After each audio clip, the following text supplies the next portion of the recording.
જી sir.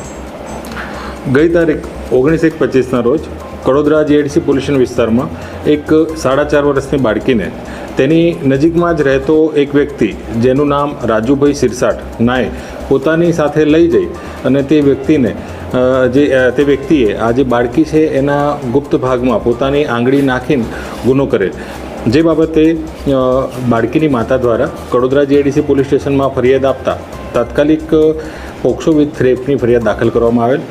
જે ગુનાની ગંભીરતાને ધ્યાનમાં લઈ સુરત રેન્જ આઈજી સાહેબ શ્રી તથા નાયબ પોલીસ મહાનિરીક્ષક શ્રી હિતેશ જોયસર સાહેબનાઓ દ્વારા આ ગુનામાં જે આરોપી છે એને તાત્કાલિક અટક કરવા માટે જરૂરી સૂચના અને માર્ગદર્શન આપેલ.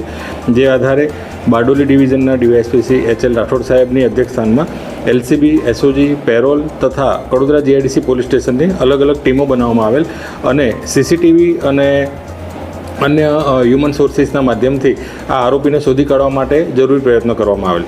જેમાં ગણતરીના કલાકોમાં CCTVની મદદથી આરોપીને અટક કરવામાં આવેલ છે અને આરોપીને લાવીને તેની પૂછપરછ કરવામાં આવેલ છે. અત્યારે હાલ જે આ ગુનો છે એની તપાસ ચાલુ છે અને આગળની કાયદેસરની કાર્યવાહી અત્યારે ચાલુ રાખવામાં આવેલ છે. આરોપીનો કોઈ ગુનાહિત ઇતિહાસ છે?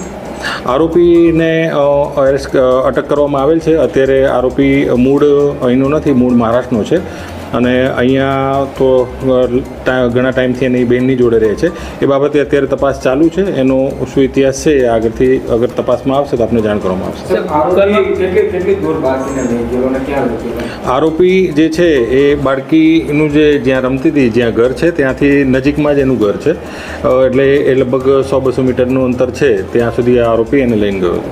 સર, ભૂતકાળમાં પણ 3-4 વર્ષ પહેલાં આવી ઘટના બની હતી જ્યાં ડે કેર સેન્ટર ચાલુ થયેલા, તો હાલમાં કોઈ ડે કેર સેન્ટરની વિગત? હા, કડોદરા જીઆઈડીસી પોલીસ સ્ટેશન વિસ્તારમાં એક ડે કેર સેન્ટર ચાલુ છે જે તાતેથિયામાં ચાલુ છે. જે આવા જે બાળકો હોય છે કે જેમના માતા પિતા નોકરી કરતા હોય છે તેવા બાળકોનું ડે કેરમાં ધ્યાન જે લોકલ જે હોય છે એમના દ્વારા રાખવામાં આવતું હોય